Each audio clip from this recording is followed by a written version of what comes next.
Nuestro invitado de hoy nació el 6 de agosto de 1938. Desde los 14 años está en la actividad política en las filas de la izquierda revolucionaria y estudió historia en la Universidad de la Sorbona en París. Es licenciado en Filosofía de la Universidad Central de Venezuela y doctor en Ciencias Sociales. Ha escrito alrededor de 25 libros, entre ellos El monstruo y sus entrañas, un estudio crítico de la sociedad estadounidense. Se trata de Vladimir Acosta. Vladimir Acosta Ramos. Bienvenido, Vladimir. Gracias, Ernesto. Bueno, el profesor Vladimir Acosta es un hombre ya de 82 años, nació el 6 de agosto de 1938 en Acarigua. Y es un hombre que ha tenido oportunidad de viajar por el mundo, una cantidad impresionante de países que ha visitado, siempre restringido del dinero, pero exacto, con el ánimo de conocer el mundo. Él es autor de este libro que nos permite conocer de todos esos países uno de una influencia importantísima. Exacto. El monstruo y sus entrañas, un estudio crítico de la sociedad estadounidense. Es una edición de Monte Ávila Editores en coedición con Editorial Gala. Resume este libro, Vladimir, 30 años de inquietud e investigación sistemática sobre los Estados Unidos de América, sobre sus orígenes, la creación de esa nación, sus particularidades religiosas, los poderes fácticos que en ella funcionan y su relación con el resto del mundo. Quiero agradecer de entrada tanto tu presencia en esta entrevista como este trabajo que has compartido con las venezolanas y venezolanos y el mundo entero, ¿no?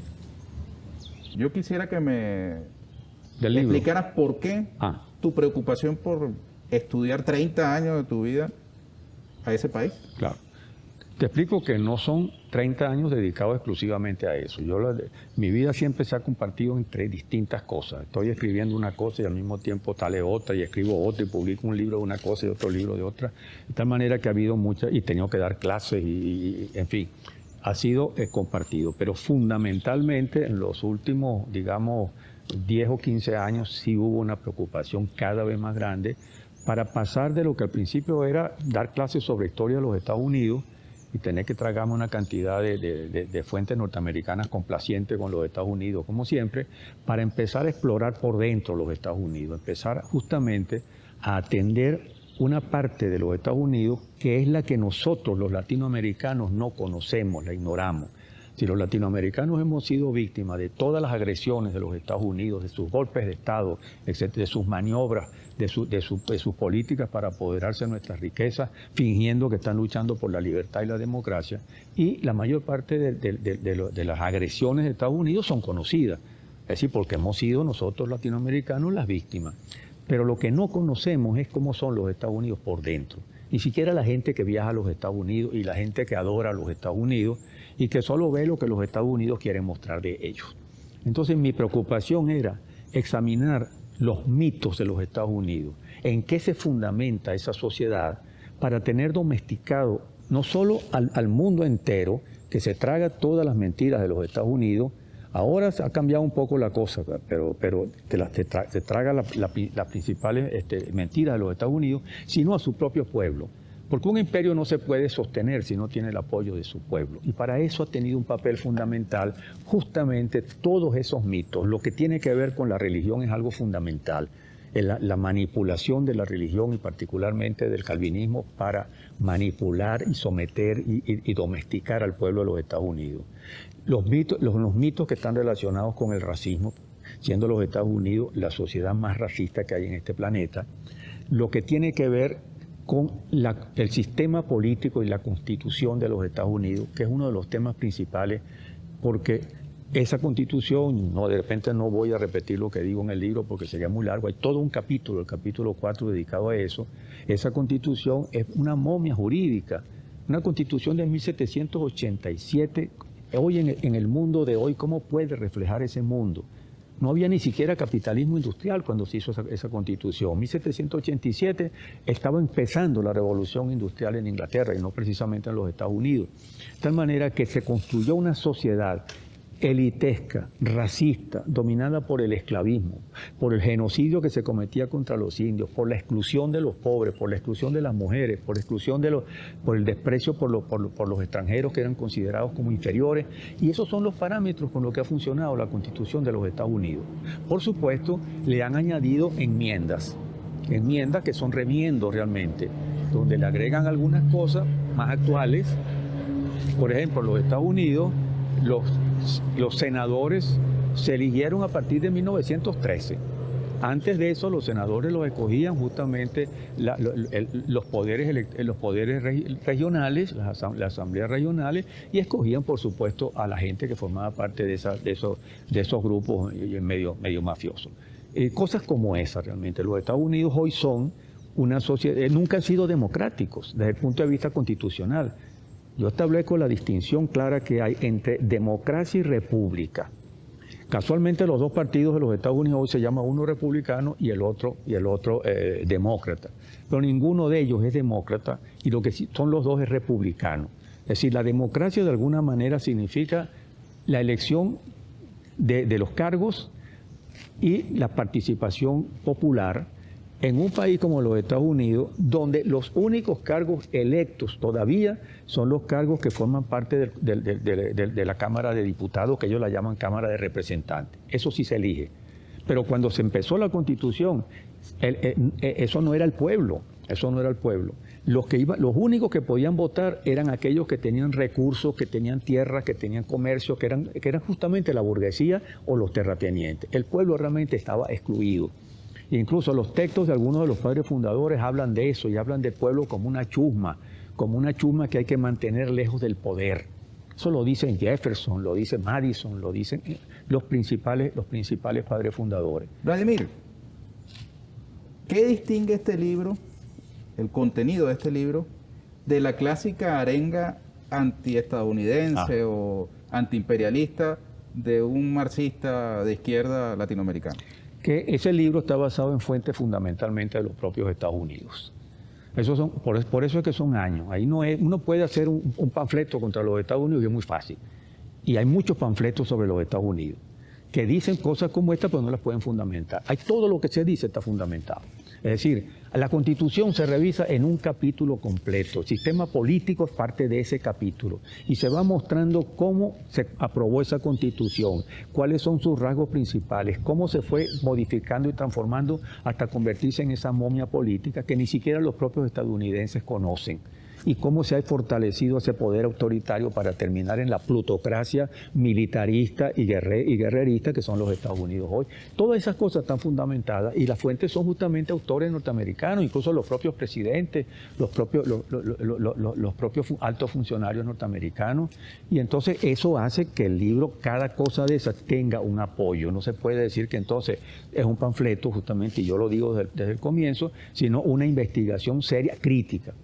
No para llegar a la neutralidad, a tragarse las cosas, sino para demostrar con pruebas, con componentes fundamentales, esa realidad norteamericana, que es uno de los fundamentos de su poder, y que eso convierte ese libro, y lo he dicho varias veces, en un arma de lucha contra los Estados Unidos, porque a las mentiras de los Estados Unidos, con un libro como este, se le pueden oponer realidades que son de los Estados Unidos y que no les quedaría a ellos otra cosa que reconocer. Entonces no es un problema de decir los Estados Unidos son malos o algo parecido. No, en los Estados Unidos han hecho esto y esto y aquí están las pruebas. Hay una máxima de Sun Tzu, el clásico sí, yo sé quién es. De la guerra, ¿no? Ajá. Donde dice, conócete a ti mismo y conoce a tu enemigo. Uh-huh. Si te conoces a ti mismo y conoces a tu enemigo, en 100 batallas nunca te derrotarán. Nunca te quedarás derrotado.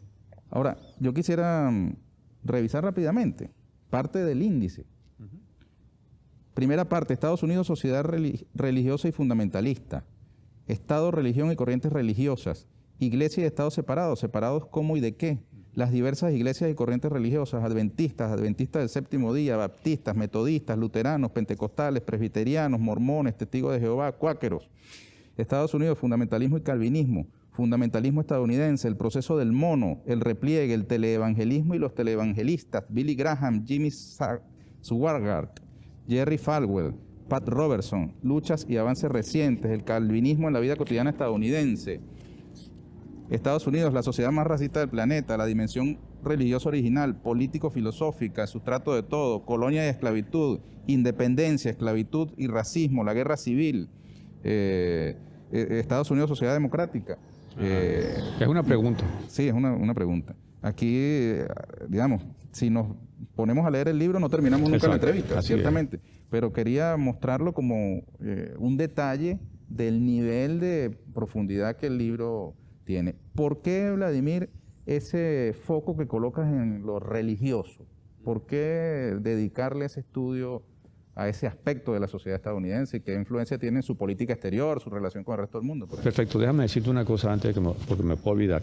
Es decir, el que sea el libro una investigación profunda no quiere decir que sea pesado ni fastidioso.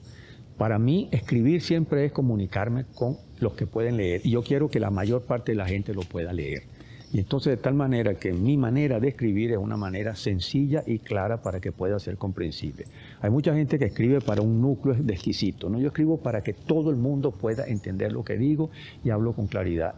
Eso se fundamenta, pero al mismo tiempo se busca la manera, y yo por lo menos lo he intentado siempre hacerlo, es para que sea leído, para que pueda ser entendido. Una de las cosas que me contenta enormemente es que haya paralelamente a esta edición de papel, una edición digital que esté al alcance de todos los interesados e incluso que tenga la trascendencia que debe tener, porque justamente cuando yo digo que los latinoamericanos no conocemos por los Estados Unidos por dentro, este libro llena un hueco, llena un vacío. Por eso yo he escrito ese libro. Sobre los Estados Unidos hay miles de libros y algunos mucho mejores enterados que yo por los propios norteamericanos, de tal manera que esto era un libro que justamente llena ese vacío para que nosotros los latinoamericanos podamos conocer la realidad de los Estados Unidos desde el punto de vista de sus mitos, de sus mentiras, de sus trampas, de sus engaños, que ellos embellecen por los medios que controlan y nos ofrecen a nosotros otros Estados Unidos distintos a lo que son. Quería aclarar eso porque verdaderamente es importante. ¿Tú crees que ha habido flojera de investigar? Yo no sé, porque quizá dificultad. Porque también, o una tradición. Desde mucho tiempo antes, aquí hay libros del siglo XIX que son extraordinarios, tienen 100 y pico de años y siguen siendo absolutamente valiosos sobre Estados Unidos. Pero repito, hay como una, no digamos monotonía, pero una secuencia de repetición siempre desde ese punto de vista. Hay un libro de Howard Zinn, La otra historia de los Estados Unidos, que es excelente, ¿no? Es un libro excelente. Norteamericano. Un libro excelente, yo lo usaba bastante en clase. Pero que te digo, ni siquiera los propios estadounidenses. Los más calificados para hacer un libro como este que yo escribí son los estadounidenses, pero al mismo tiempo son los más descalificados porque ellos son parte de esa cultura y de esa educación. Desde niños reciben toda la influencia religiosa, la influencia política, las mentiras, los mitos, las tradiciones, y entonces evidentemente cuando critican hacen una crítica de un aspecto y otras veces, y además hay aspectos con los cuales no se meten, porque esos aspectos tienen que ver con su identidad. Y entonces allí verdaderamente hay límites. En cambio nosotros no tenemos la identidad norteamericana todavía, porque los Estados Unidos nos la están imponiendo lentamente y no nos damos cuenta a través de su penetración cultural, y podemos entonces meternos con eso sin prejuicio y sobre esa base poder hacer unas reflexiones que los escritores norteamericanos, los analistas norteamericanos difícilmente lo tocan, y cuando lo tocan con mucho cuidado. Michael Moore ha hecho algunos aportes interesantes, ¿no? Sí, Bowling for Columbine, películas que revisan incluso el origen de la formación de los Estados Unidos por los puritanos, ¿no? Y por eso te preguntaba hace poco, ¿por qué el interés en poner sobre la mesa el aspecto religioso de los Estados Unidos? Porque la religión es uno de los elementos principales de los Estados Unidos. Los Estados Unidos son el país más religioso de este planeta, digamos del mundo occidental, pues de esto que llaman Occidente. El país más religioso de y al mismo tiempo es el país más guerrerista, más violento, más asesino, más criminal y más mentiroso. Entonces, la religión ha sido una parte fundamental de la Constitución desde las colonias, las 13 colonias que fueron originalmente los Estados Unidos hasta los Estados Unidos de hoy. Y una cosa importante allí, por eso te encuentras tantas religiones. Yo cito allí un autor que en 1996 decía que en los Estados Unidos habían 2.150 iglesias. Ahora imagínate lo que son 2.150 iglesias. Claro, casi todas ellas, la mayor parte son protestantes, otras de distintas corrientes, y otras simplemente son trampas, son verdaderas iglesias tramposas. Yo cito una ahí que era Santa Iglesia del Nudista de Jesús Virgen, un tipo que repartía fotos de él desnudos y los metía en los buzones de los apartamentos, diciendo que él era Zeus. Pero al mismo tiempo que era cristiano, era Zeus. Pero hay cuanto loco ahí, y otros que simplemente lo hacen para ganar dinero. Pero hay, por supuesto, una serie de corrientes religiosas que son serias, y esas corrientes religiosas tienen una gran influencia. Pero lo que yo llamo la atención es sobre el peso del calvinismo. El calvinismo es del protestantismo que surge en el siglo XVI, la religión más conservadora, para no decir la más reaccionaria y la más peligrosa desde el punto de vista de su capacidad de limitar, las posibilidades del propio individuo. Y el calvinismo, a diferencia del luteranismo, que se mantuvo pero que no tiene mucho peso en los Estados Unidos, el calvinismo se difundió con distintos nombres en Europa, y al mismo tiempo se dividió. Y lo que ocurre en los Estados Unidos es que, siendo prácticamente todas esas religiones calvinistas, no hay una religión calvinista. Y entonces resulta que el calvinismo está presente en todas ellas, y ese calvinismo determina en buena parte esa conducta. Y el calvinismo se basa en algunas ideas centrales, que son la idea de que el pecado original hizo perder al hombre. El hombre no tiene ningún valor. Dios escogió a unos cuantos hombres, nunca se habla de mujeres allí, escogió unos cuantos hombres para que fueran elegidos. La muerte de Jesucristo en la cruz no liberó a la humanidad del pecado, de ese pecado original. Eso fue absolutamente limitado.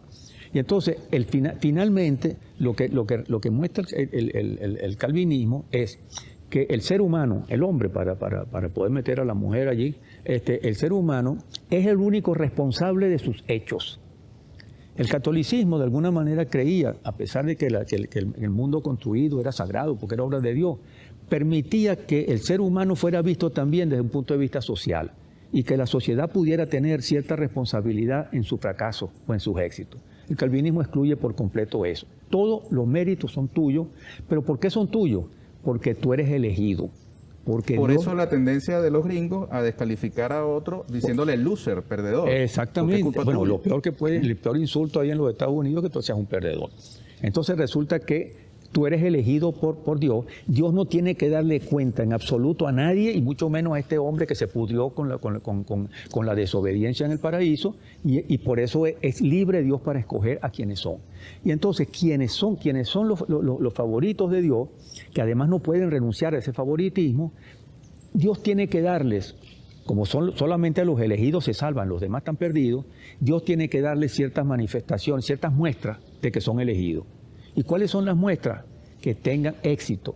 ¿Éxito en qué? Éxito económico.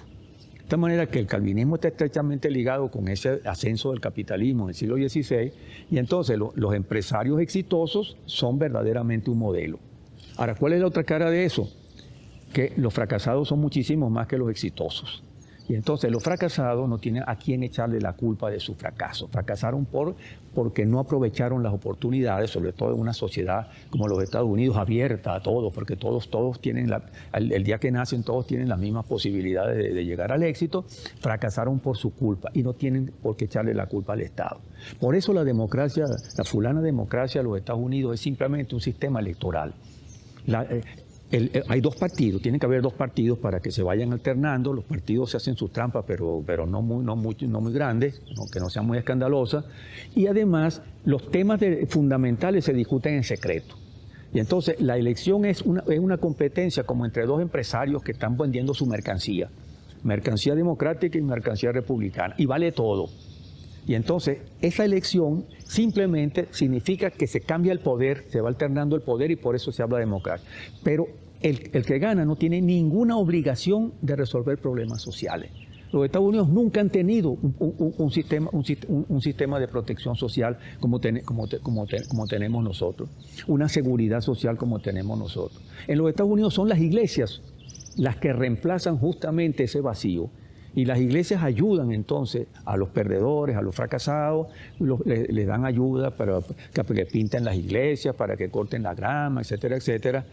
Y eso de alguna manera significa una suerte de atenuación de esa sensación de fracaso que tiene una enorme parte de la población norteamericana y que no tiene quien echarle la culpa. Entonces, si se revela, evidentemente le cae encima a todo el mundo y empezando por la policía que anda matando fundamentalmente a la población negra. Y si se resigna, entonces se resigna a ser pobre, a ser miserable, a ver televisión, a embrutecerse, a emborracharse, etcétera, etcétera. Entonces, y luego otra cosa importante, las cárceles. Los Estados Unidos son el país que tiene más presos. Entre los presos que están presos y los presos que están libres pero condenados todavía a cumplir con una serie de obligaciones que incluso muchas veces le permiten votar. Y la cárcel en los Estados Unidos no es vista como un espacio donde se pueda reivindicar o recuperar el preso. La cárcel en los Estados Unidos es un espacio para el castigo. Y una sociedad que es maniquea, además de calvinista, que lo ve todo en términos buenos y malos. Ellos son siempre los buenos, los Estados Unidos, sus gobernantes, y los demás que se le oponen a ellos son los malos, son los agentes del demonio. Entonces, el mal se expresa en los que cometen delitos, en los que cometen crímenes, y la cárcel es para castigarlos, para aplastarlos, y si es posible para matarlos, para hacerlos desaparecer. Vladimir, vamos a hacer una pausa y al regreso venimos con más de tu libro, pero también de ti. De Vladimir Acosta y de la actualidad. ¿Cómo se traduce eso es importante, el libro, lo que estudia y la actualidad que vive Estados Unidos, Venezuela y el resto del mundo? Totalmente de acuerdo. Ya venimos con Vladimir Acosta Ramos.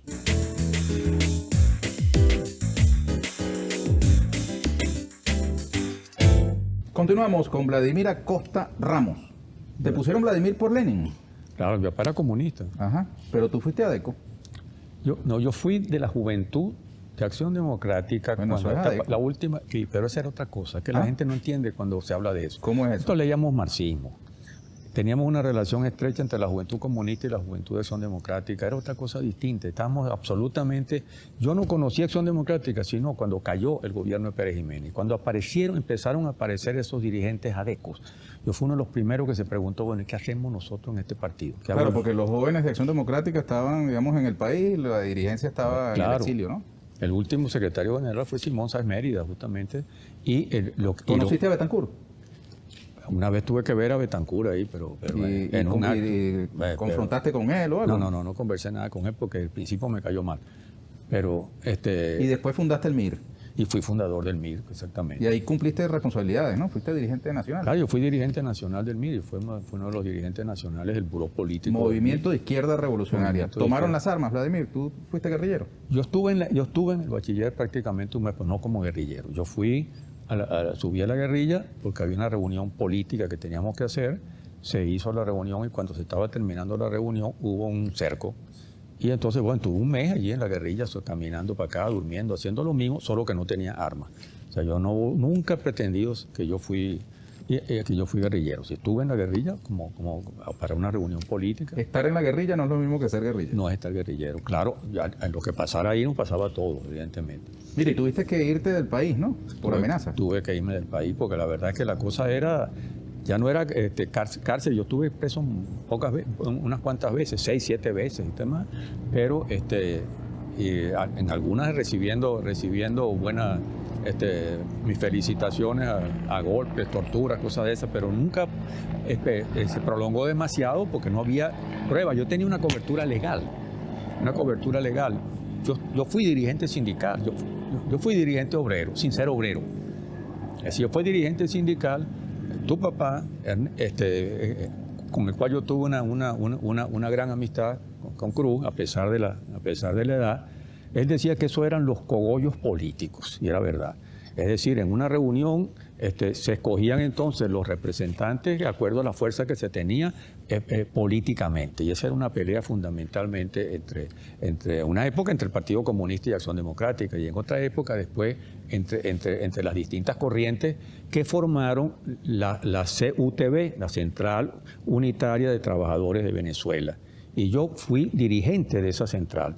Primero fui subsecretario de Prensa y Propaganda, y después fui el secretario de Prensa y Propaganda, y sacamos un periódico que sacó 2 números.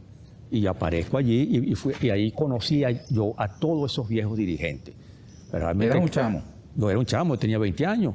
Pero ahí estaba, qué sé yo, Manuel Taborda, que era uno de los gloriosos dirigentes del 36, a Rodolfo Quintero, que por cierto era amigo de mi papá también, a Horacio Scott Power, que ya no era comunista, pero había sido comunista, a Carlos Arturo Pardo, con el cual yo tuve una gran amistad. Carlos Arturo Pardo lo mataron prácticamente a consecuencia de las torturas que le hicieron en una de esas caídas en la cárcel.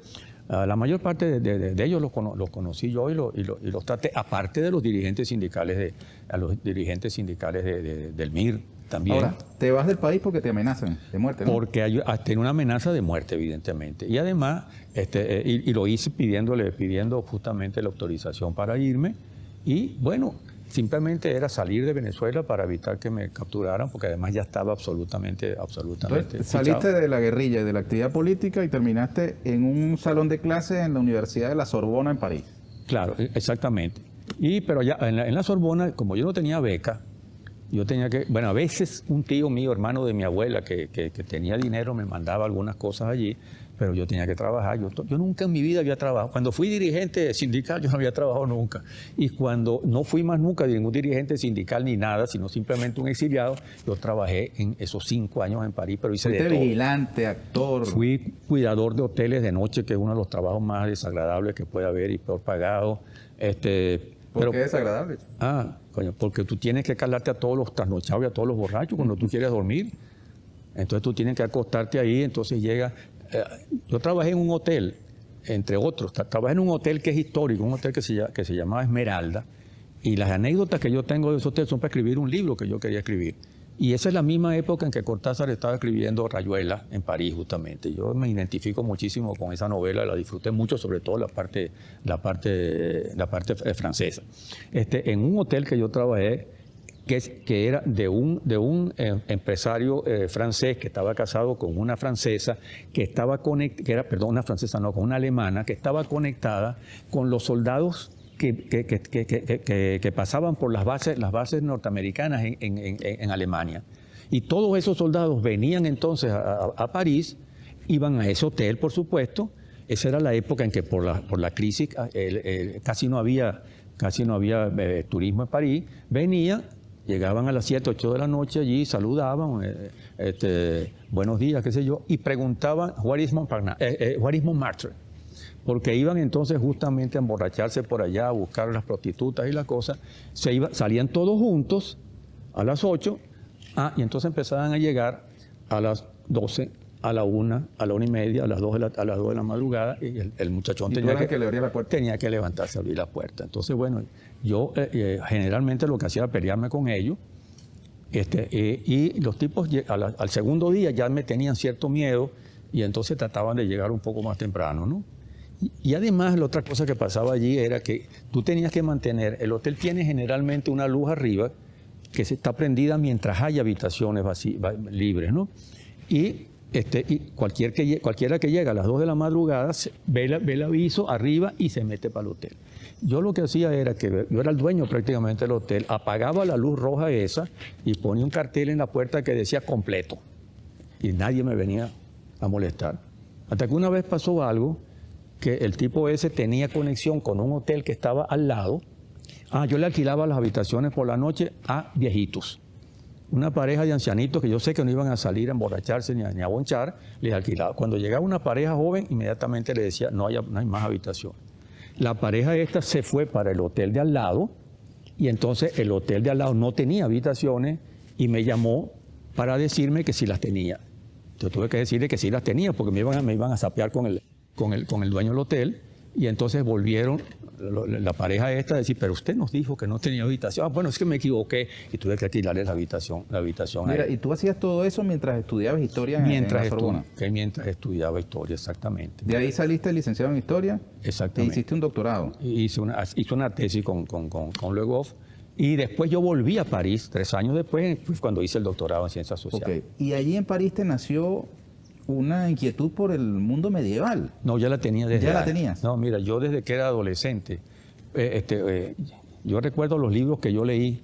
Uno de ellos eran los relatos de los tiempos merovingios de Agustín Thierry, que fue un libro que me impactó a mí. Yo quería ser escritor desde temprano. Lo que pasa es que a mí la política me arruinó la vida. Me metí en la política y dejé todas las cosas. Yo podía haber sido médico.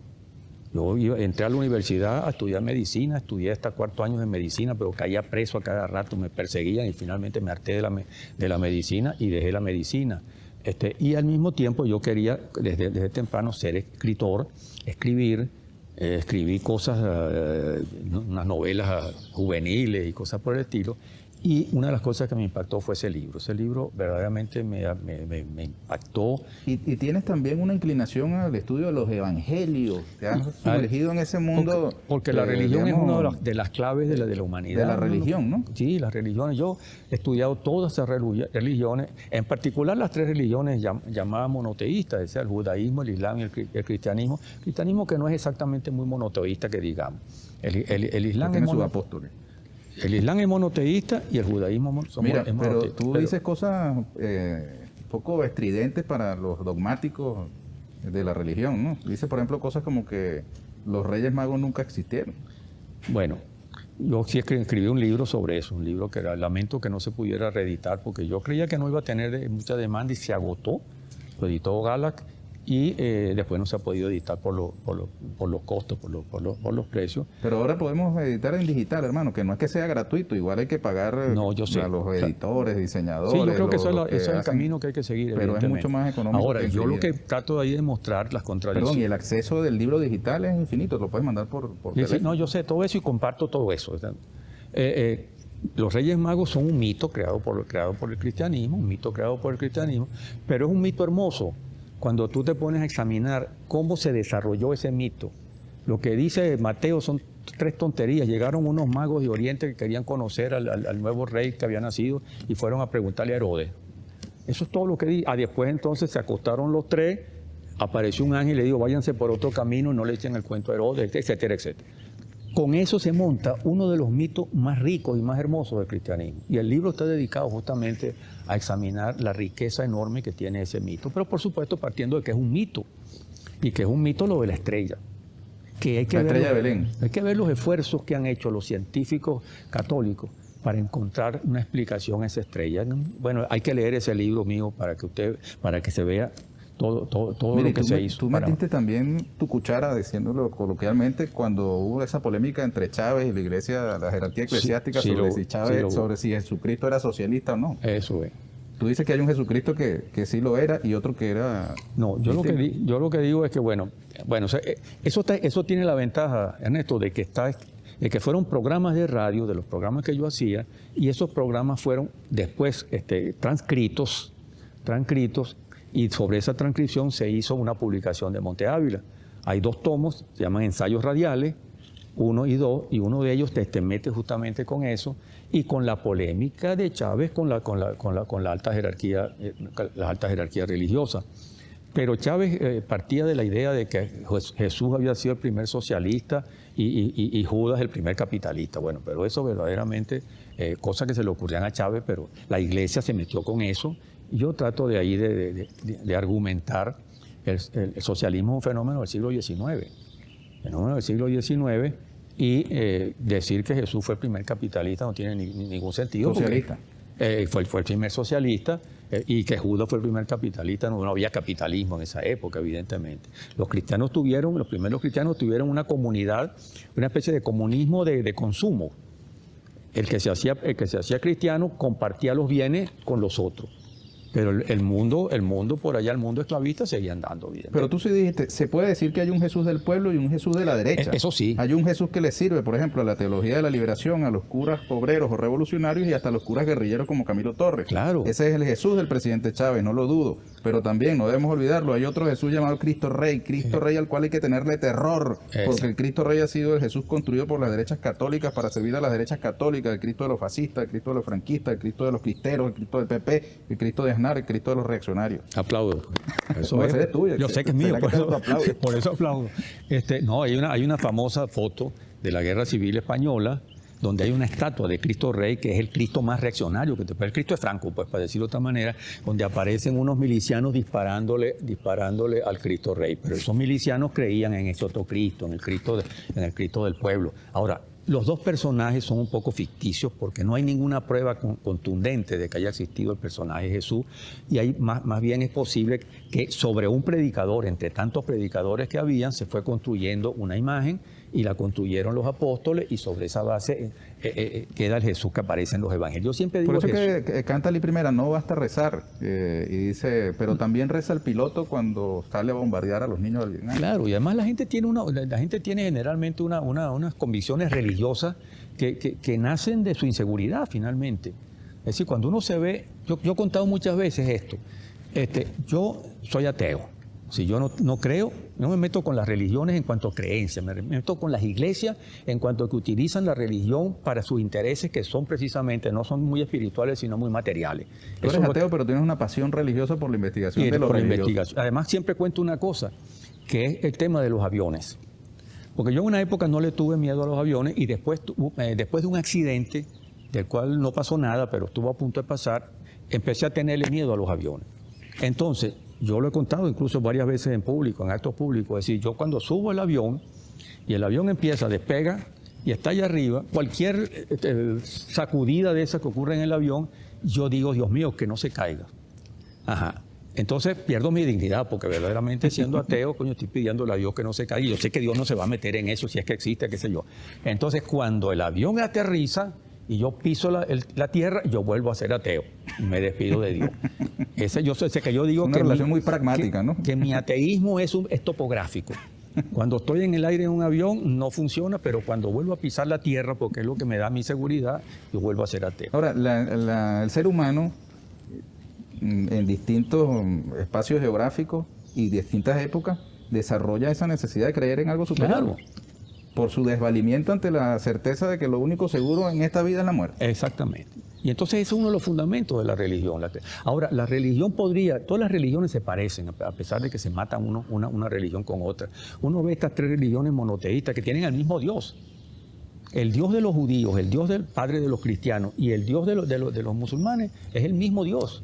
Que se llame o sea, Alá, o que se llame Yahvé, o que se llame Dios Padre, es el mismo Dios, y entonces se matan por eso. Pero las religiones tienen todas cosas que son sumamente parecidas, es decir, cosas que son humanas, cosas que son humanistas en el sentido de la búsqueda del bien, de la búsqueda de la felicidad. Eso es lo que le da piso a la reunión. Después vienen entonces los problemas cuando se trata de ver cómo se hace una cosa o cómo se hace la otra, y a quién se venera o a quién no se venera. Eso es otra cosa. Lo religioso tiene un papel importante en tu libro, ya lo decíamos al comienzo, entre que es uno de tus libros, El monstruo y sus entrañas, que por cierto no hemos dicho, alude a una expresión de José Martí. de Martí, claro. Que dice, conozco el monstruo porque viví en sus entrañas. Exactamente. Ahora, el fenómeno religioso en América Latina también ha estado presente. Bolsonaro terminó siendo electo por los evangélicos, el papel poderoso de la iglesia evangélica. Aquí en Venezuela hay también expresiones. El comandante Chávez hizo reivindicación de Jesucristo y habló, como tú ya has señalado, de un socialismo cristiano, además de bolivariano. Pero también hay unas expresiones políticas que ha tenido históricamente, ¿no? Las iglesias evangélicas, el propio partido COPEI, muy vinculado a la iglesia católica, ¿no? Yo quisiera que después de la pausa, que tenemos que hacer ahora... Menos mal que tratas eso, yo quisiera hablar un poco también sobre eso, que me parece que es fundamental y es actual. Perfecto. Vamos a la actualidad después de la pausa con Vladimir Acosta. Perfecto.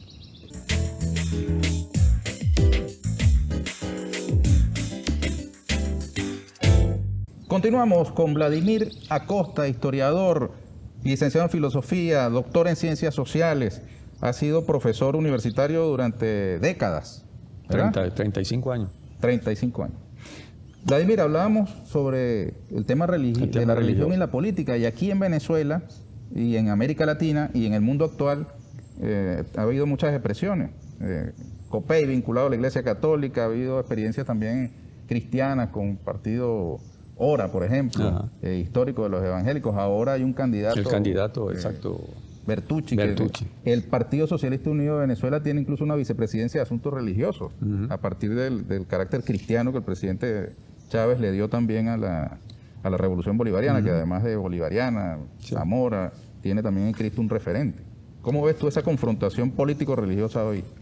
Bueno, yo fui un poco crítico de eso en la época del presidente Chávez, fundamentalmente porque mi idea es que el Estado tiene que ser laico. El Estado tiene que ser laico.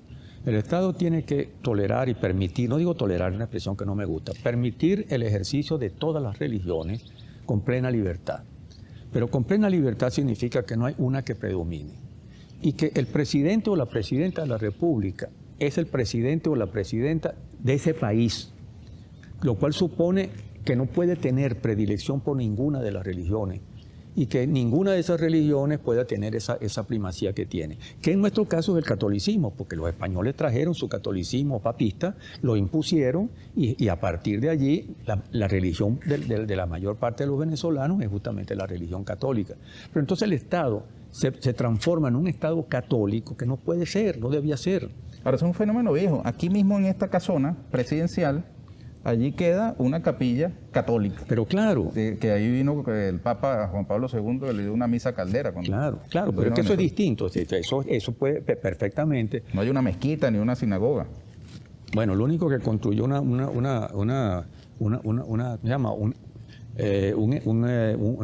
iglesia protestante fue Guzmán Blanco en el siglo XIX. Pero quiero decir, es que independientemente, lo que tiene que haber es libertad total para que todas las religiones puedan practicarse.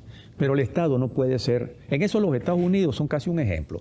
Solo que en los Estados Unidos hay una trampa, porque el Estado no es Estado de ninguna religión, porque no podía serlo. Había 13 colonias y cada una tenía su corriente protestante y por supuesto el Estado, si escogía una, no podía haber unidad, no se podía formar el país. Entonces la Constitución de los Estados Unidos tiene una cosa extraordinaria que casi no nombra a Dios.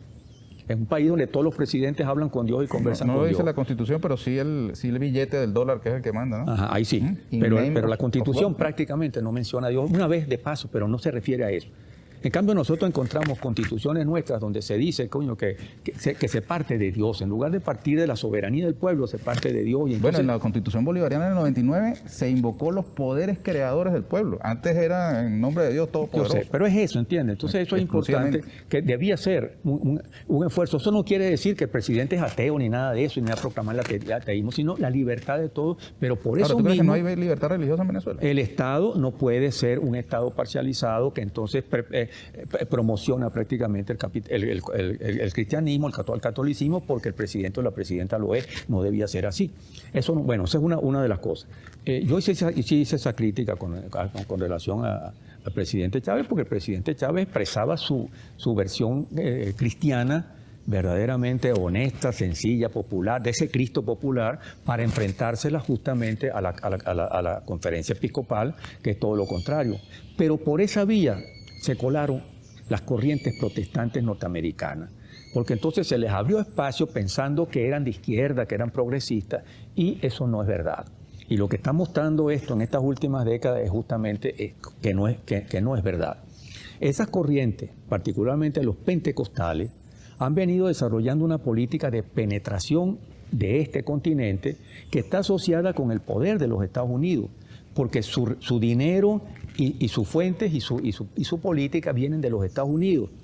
Y evidentemente eso se traduce en que se vinculan al poder político porque no lo tienen. El catolicismo no tiene por qué vincularse al poder político porque lo tiene desde la época de los españoles, pero ellos sí tienen. Y entonces tienen que hacer todo tipo de tracalería, como la hicieron en el Brasil. Empezaron apoyando a Lula, apoyaron después a Dilma Rousseff y después la traicionaron y se pasaron y por supuesto están cuadrados absolutamente con Bolsonaro. Y han hecho cosas parecidas en América Latina. Hoy, en esta América Latina, la Iglesia Católica se ha venido derrumbando y ha venido por su irresponsabilidad, por su compromiso con los ricos, por su desprecio por los pobres, por su politiquería, ha ido perdiendo unas cifras de fieles enormes. El Pew Research, el centro de Pew Research norteamericano, que es una fuente para estudiar las religiones en los Estados Unidos y en América Latina, ha mostrado que de los años 60 a los años 90, el catolicismo que tenía casi el 90% de los latinoamericanos bajó del 60%.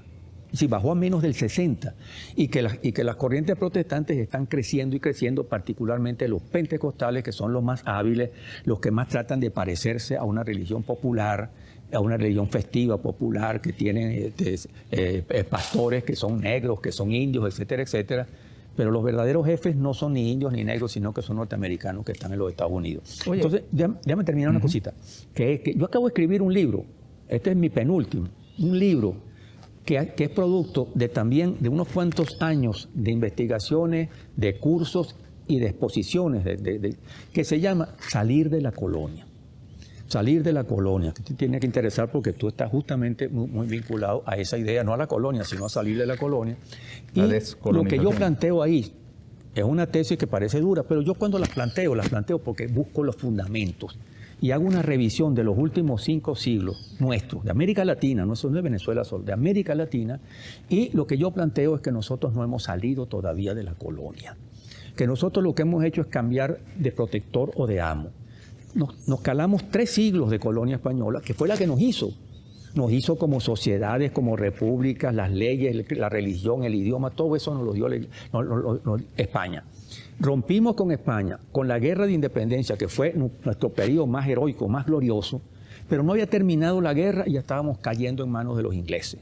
Con los contratos, con los convenios de los ingleses, las casas comerciales, todos los mecanismos que nos impusieron, la deuda que nos crearon, Inglaterra pasó a ser nuestra ama durante el siglo XIX, no al nivel de los españoles, porque los españoles controlaban todo, a ellos no les interesaba sino controlar la economía y tenernos más o menos sometidos, pero no se ocuparon de robarnos el territorio, salvo al final, cuando quisieron robarnos el territorio Esequibo, las minas del Caroní de oro, y sobre todo cogerse las bocas del Orinoco, que fue lo que no pudieron hacer del todo en el lago de París, a pesar de que sí nos quitaron oficialmente el Esequibo. Y después de eso, a fines del siglo... Está en reclamación, por supuesto. Sí, está en reclamación, pero una reclamación cada vez más difícil por una serie de razones. Eso sería motivo de una buena entrevista, que yo tengo un trabajo recientemente escrito y que quiero publicarlo también sobre eso. Lo que quiero decir es que después de eso caímos en manos de los Estados Unidos. Y hemos estado en manos de los Estados Unidos hasta hoy, por las buenas o por las malas. Nos tienen acosados, nos matan de hambre, se roban nuestros dineros, etcétera, etcétera. Nos hunden en esta situación porque somos una colonia rebelde.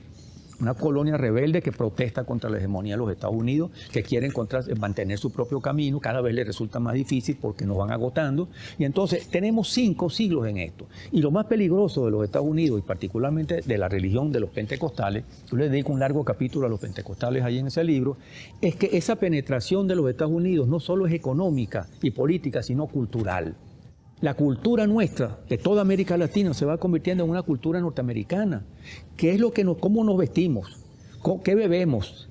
¿Qué comemos? ¿Qué canales vemos? ¿Qué pasa con las redes? ¿Qué pasa con la televisión? ¿Qué pasa con el cine que vemos? ¿Qué pasa con la música? Todo. Entonces nos están colonizando, nos están dominando. Ellos hablan de controlar las mentes y los corazones. Por lo menos las mentes nuestras las están colonizando, y buena parte de los revolucionarios que luchan aquí contra el imperialismo, contra el colonialismo, no se dan cuenta de eso, que es lo más grave. Entonces, ese es uno de los problemas reales que confrontan nuestros países, y hasta ahora lo que hemos hecho en buena parte ha tenido fallas, porque no se cambiaron las relaciones de producción, pero también porque no se entendió este proceso de penetración cultural de los Estados Unidos. Las cadenas culturales. ¿Ah?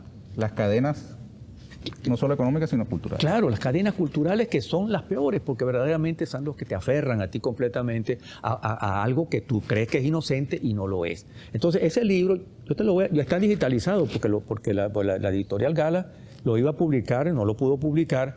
Vamos a publicarlo. Yo lo que pasa es que no tengo internet ahora, porque tengo 15 días sin internet y sin teléfono.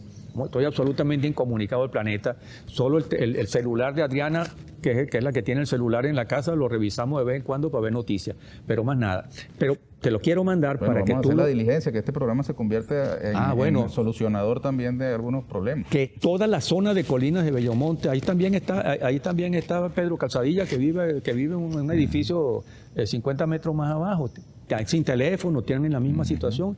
Se robaron unos cables, parece, Mira, ¿y qué dices tú cuando te dice alguien, ese es el bloqueo? O cuando alguien te dice, ese es Maduro.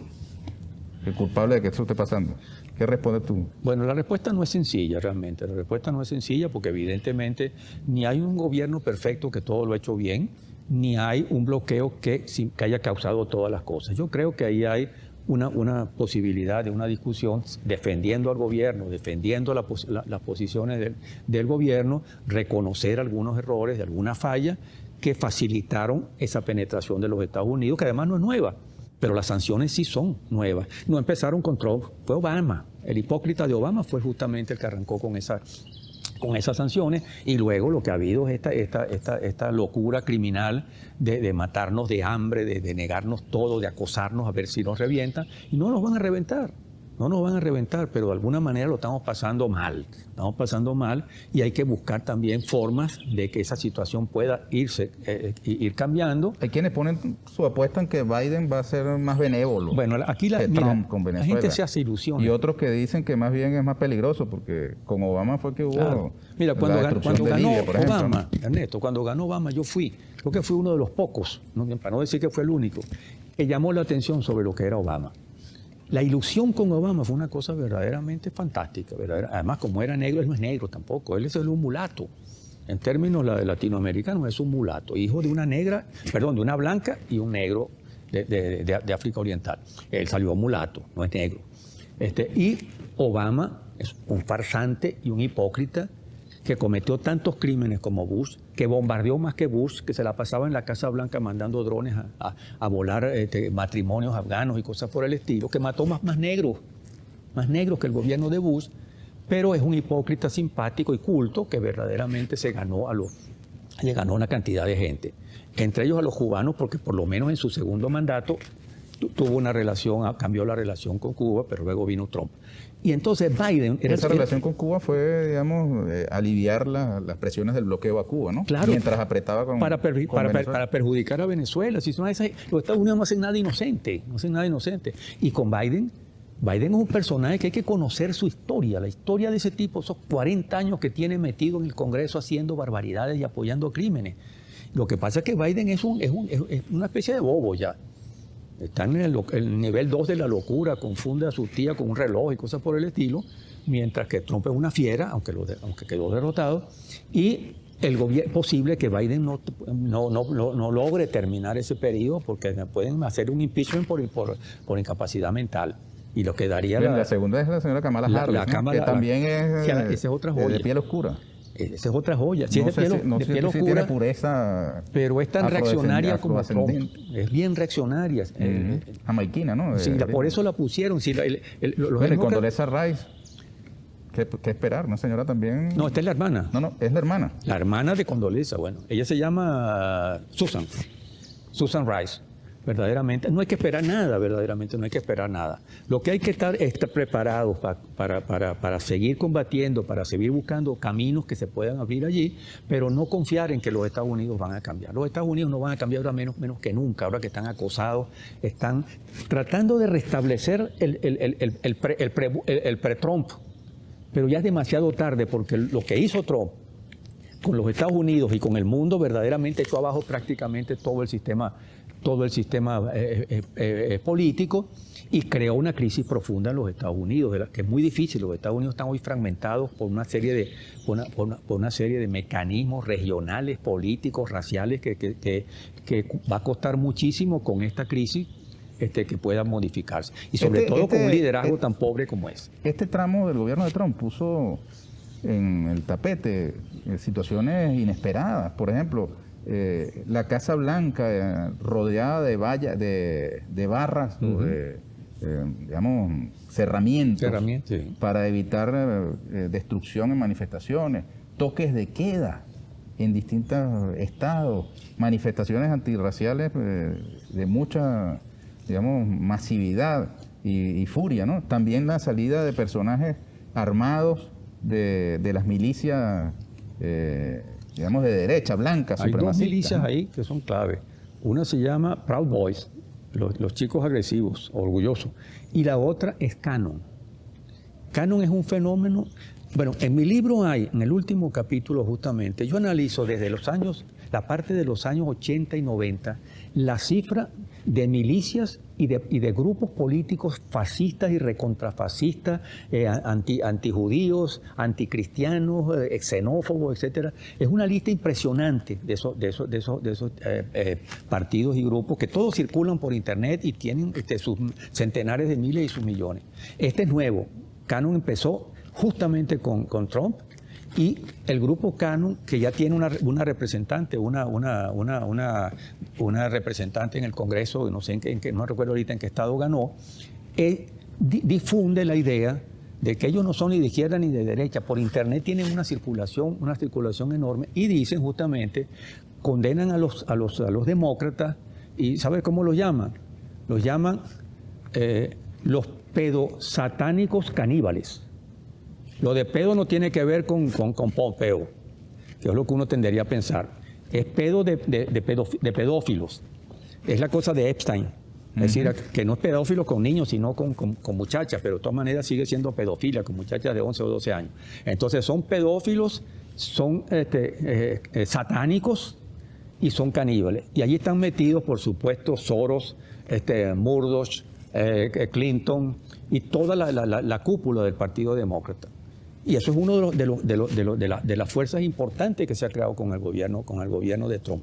Los Estados Unidos están viviendo una situación muy peculiar y muy conflictiva y de una profunda división. Hay un politólogo ruso llamado Igor Panarin, que hace como 15 años hizo una suerte de pronóstico de que los Estados Unidos estaban condenados a desintegrarse y se iban a desintegrar en algunas regiones. Y él hizo, no lo voy a explicar ahorita porque es un poco largo, la división por regiones, por 5 o 6 regiones, y más o menos cómo se iban a orientar esas regiones. Pero que los Estados Unidos en cosa de 20 años van a tener una crisis de división importante y profunda. Vladimir, tenemos que terminar. Qué lástima. Es una lástima, queda mucho tema por abordar. En el caso de los Estados Unidos, es llamativo que por Trump votaron 71 millones de personas. Sí. Medio país, porque y además tiene la un diferencia apoyo fue muy popular, pequeña. Ernesto, un enorme apoyo popular, porque Trump puede ser un tipo de rasgos fascistas, es supremacista, blanco, machista, ladrón, además, un delincuente como empresario, pero Trump se ha acercado a esa parte del centro de los Estados Unidos, que es la parte más pobre, más tradicional, y a rednecks, que son los pelitos rojos, y a los perdedores. A los perdedores, o sea, los obreros blancos, como en Detroit, que cerrado, convertido en una ruina, que la globalización provocó todo eso, son pobres, borrachos, drogómanos, incluso los hay negros y los hay latinos también, pero fundamentalmente es la población blanca fracasada, que ha pasado de ser la UAS dominante completamente, una parte de ella está ahorita en la ruina, y Trump es su esperanza. De tal manera que Trump reúne una fuerza que no tiene ahorita ningún otro partido, ni el Partido Republicano mismo, mucho menos los demócratas, y con esos grupos de milicias y demás, Trump es un poder. Ya dijo él que para el 24, que lo esperemos para el 24. Porque él tenía derecho a dos mandatos y como se le cayó el primero, él va a ser presidente, va a ser candidato y presidente otra vez. Mire, hablando de elecciones, Vladimir, ¿vas a votar este 6 de diciembre? Sí, yo siempre voto. Siempre voto. Ya en la época de la Cuarta República yo dejé de votar, pero después con Chávez volví a votar. Mire, ¿y te atreverías a hacer un llamado a los venezolanos a votar? Bueno, claro que sí. Hay quejas incluso, que tienen que haber quejas de que, que esta no es la votación ideal que querías tú o que quería el otro, pero es una posibilidad de abrir un espacio para que haya una asamblea nacional, que sea una asamblea reconocida por lo menos por todos nosotros y que pueda generar espacio para discusiones políticas otra vez, para recuperar la política, para salir de todos los pequeños chismes y cosas de esas, que se pueda discutir política y que se puedan llegar a acuerdos y que se puedan abrir debates que nos necesitamos verdaderamente. Creo que esta es la gran oportunidad para eso y votar por quien quiera, votar con quien sea, pero hay que ir a votar. Yo creo que eso es lo más indicado. ¿Qué crees tú que va a pasar con Guaidó y ese sector que aspiraba incluso a prorrogar su entre comillas, mandato más allá de la es una payasada descomunal? Es decir, de pasar entonces ahora, pero ya no le toca a Guaidó, sino a Ramos Balup, que ya no tiene que recoger, porque no va a poder recoger los afiches de Chávez. Es decir, eso es una payasada, eso es una verdadera payasada. Yo creo que Guaidó debe estar pendiente de lo que le pueda pasar porque puede terminar preso de verdad, verdad. Y no sé por dónde va a correr. Pero, y él está haciendo una consulta popular. ¿Pero qué consulta popular puede hacer? Mira, el presidente pidió que hicieras un programa de televisión en Vive TV. ¿Aceptas esa propuesta?